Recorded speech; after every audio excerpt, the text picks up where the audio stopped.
Joaquin, we're here at Edinburgh City Hall, and I think you have rather a big announcement to tell us. Yes, Steve. Thank you for having me. Well, we closed on the purchase on a 11-acre tract here in the city of Edinburgh. We are very grateful to Raudel and the EDC team. They did a great job in inviting us to invest here in the city. And I couldn't be more grateful to the mayor, to Ramiro, and the whole commission, and all the commissioners in inviting us to the city. And so you've purchased 11 acres, more or less. What will you be doing with it? We already have the engineering for a 200,000 square foot building. We have plans in building another warehouse for our cotton operation. We do believe that Edinburgh is one of the best locations where we can store and distribute cotton from. And whereabouts in Edinburgh is it? It's in the Edinburgh Industrial Park. It's in the north side of the city, very close to Highway 281, and that is very important. Because when you have the drivers with the e-log trying to save time in getting unloaded or loaded, it's very important to be in Edinburgh because you can be out on the road very fast. This new warehouse, how big is it in comparison to the other ones that you have? We like the 200,000 square feet. We already have one exactly the same design in Westlaco. We're building another one very close to the same size in Bronzeville. We have another one, 250,000 square feet in Westlaco. We are starting construction in FAR on 242,000 square feet. We have 140 in Alamo, and we also have plans to build in Harlingen, McAllen, And is this all for cotton or different products? No, different products. Different products, different projects. But here in Edinburgh is specifically for cotton. And this cotton, is that for export to Mexico? Mainly. And from Mexico, where does it go? Mainly Mexico. Okay. Sometimes we go through Mexico to the Asian markets, but it depends on the year, depends on the condition of the market. And what's the time frame on construction and then utilizing that warehouse? How long do you think? We hope to be ready for the next season. We are about to start the 2024-2025 cotton season. We are 3 weeks away from it. So we're looking at the end of July, the beginning of August of next year, hopefully. And what's the state of the industry at the moment? Well, thank goodness that we didn't have a hurricane come through here. The water is good, very good for us. I think that the water we got a couple of weeks ago was very helpful for all the farmers. We hope to have a very good season. Yeah. And remind us where the cotton comes from. Was it Georgia? No, the cotton is grown here. Oh, this is Valley cotton. This is Valley cotton. Okay. And then you have Coastal Bend cotton, Lubbock cotton from the western part of Texas, and all the way to Tennessee, Georgia, South Carolina, all the cotton belt. So a very exciting project for CIL. I'm very excited. I'm very grateful. I have always liked Edinburgh. I went to school in UT RGV, and I feel that this is my hometown. You sure it wasn't maybe UT Pan Am? Or? It was Pan American University, but I want to call it UT RGV. That way it doesn't show the age. Great. Well, Joaquin, is there anything else on this project you'd like to say?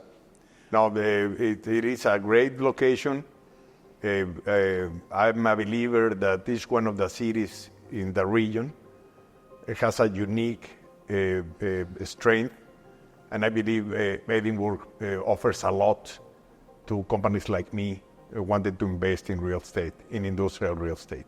Mayor, We're here in Edinburgh City Hall. We've had a big announcement from Joaquin Spammer, CIL Group.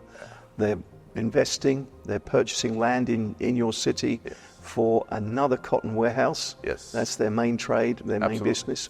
Your thoughts? Yeah, well, we're very excited. We want to thank Mr. Joaquin Spammer, his whole team at CIL, for investing in our city. I know he has options of where to invest, and I know he's been investing throughout the region, and we've been on him to come to Edinburgh. But really, I just want to thank him and his team for believing in our city and investing here. I know that he will be successful. And is that a sign of all the other great things, that a lot of investment coming into Edinburgh? Well, him buying this piece of property leaves us with so little space at the industrial park. I'm sure Radel at our EDC can elaborate on that. We're probably going to be looking for more space. This acquisition takes a good part of the industrial park, and it's good, I think, for us from the standpoint that it's going to help us get a spark going additionally. A lot of the properties that have been sold, they're in the process of starting construction. If I know Mr. Spammer the way I do, he's probably going to get started very soon and get going very quick. And business attracts business. So what this does is it lets everybody know that this is a good area to invest, good place to do business. And we're looking forward to that. And again, we thank him for that. So, Rudel, an exciting day for Edinburgh EDC. Tell us why. Well, we just finished closing on a tract of land with Joaquin Spammer and his company, CIL, last week. It's an 11-acre tract of land at North Industrial Park, which is right off the interstate. So that's one of the advantages of any of the property that we own there on North Industrial Park. It's right off the interstate, easy access to our airport, easy access to all the other airports and to the bridges as well. So the Far Bridge is directly south of us, just a straight shot down, US 281, I-69. And then the park itself is already fully entitled in terms of utility infrastructure. So all the water, sewer, drainage, everything is there on the properties. It's to the property line, so it's very easy for someone to buy a piece of property and then start construction really, really soon. And the fact that it is CIL must make you even happier because they're growing so fast, very prestigious company in our region. For you to land them in Edinburgh. Well, Joaquin has been working with us for a while now. We've been urging him to buy a piece of property and build because they're, of course, storing cotton, but a lot of the warehouses also are speculative space for warehousing. So a lot of other companies are looking for space. Well, this will help alleviate some of that demand for space. So we're looking forward to him starting construction, opening up that warehouse and hopefully leasing it up to bring in more jobs and bring in more investment. And when it's announced, when it's out there in the public that CIL Group is moving to Edinburgh, that must make your job easier to attract other businesses. Absolutely. I mean, they've got a reputation for picking the right spots to locate in. And obviously, North Industrial Park in Edinburgh is one of those locations. Of course, they're building in other facilities elsewhere also, but this one just happens to be right off the interstate. For a truck driver to go to Houston and come back in one day is very possible. So we're real close to just about anything that needs to be, San Antonio, Monterrey, everything is real close. And that's the great part about that industrial park. Yes, tell us more about that industrial park. Like if it's filling up rather quickly, Sure. Do you have other plans for another industrial park? What's the state of play in Edinburgh for industry? Well, we have about 32 acres left in that industrial park. We have another closing coming up next week for another 14-acre tract of land, aside from those 32 acres. And then we have some smaller lots. We have 4 small lots that are 2-acre tracts that are almost committed completely as well. And so after that, we've got 18-acre tract and a 14-acre tract, and that's really it. So our plans are not only to continue to make sure that these lots get filled up and get built out, but also we're looking and doing a master plan for some of the industrial land at the Edinburgh Airport. So at the Edinburgh Airport, we have well over 600 acres of land available that can be developed into industrial properties. We also have some other sites that we've identified that we're working with to try to create additional industrial parks.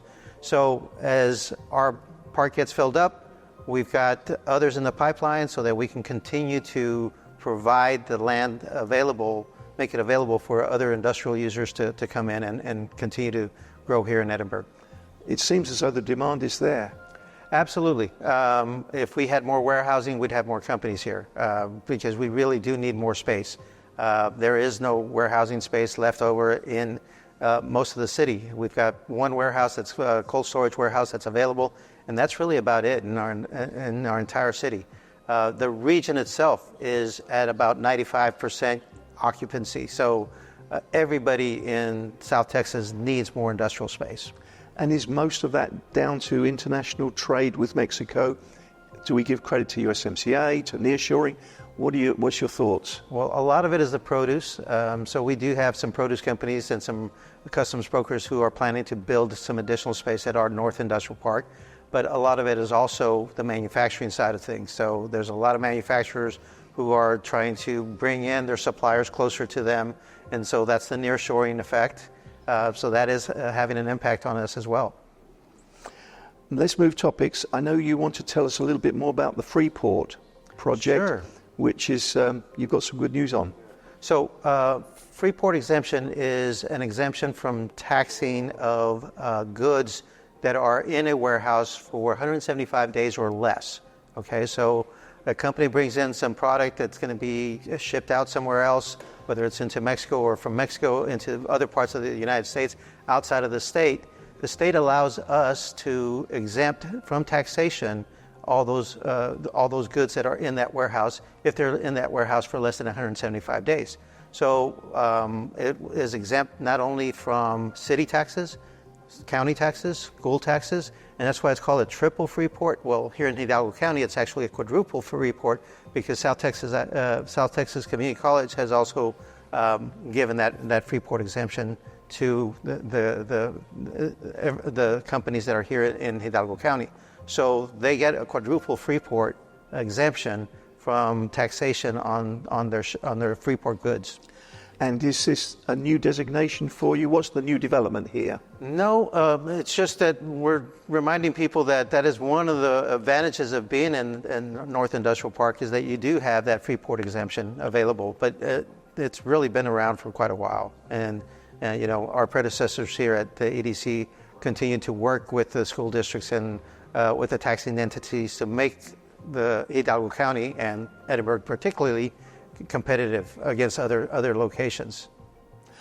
Any other projects you're working on that you'd like to tell the viewers about? Well, like I said, we're going to be closing on another piece of property probably in the next week or so. That's a 14-acre tract. That's going to be a larger development as well. It's a produce-related industry. And then we're working with other produce companies, other agriculture-related companies in some future developments that we'll let you know about those once they get closer to closing. Last question, how do you keep up with it all? You and your team. I have great team members that actually work they're very, very hard on a daily basis to make sure that they're putting the word out. They're great marketers, and they're great at understanding the development process as well. We have a great development team here at City Hall, so when people come in to go through the permitting process, we will sit down with them and walk them through the whole process and hold their hands until they get that permit through, and then through the construction phase as well. And a great board of directors? The board of directors really is what gives us the vision. The city council gives us that vision. They give us that vision, and then we just drive that boat to the final destination. So yeah. Riddell, thank you so much for today's interview.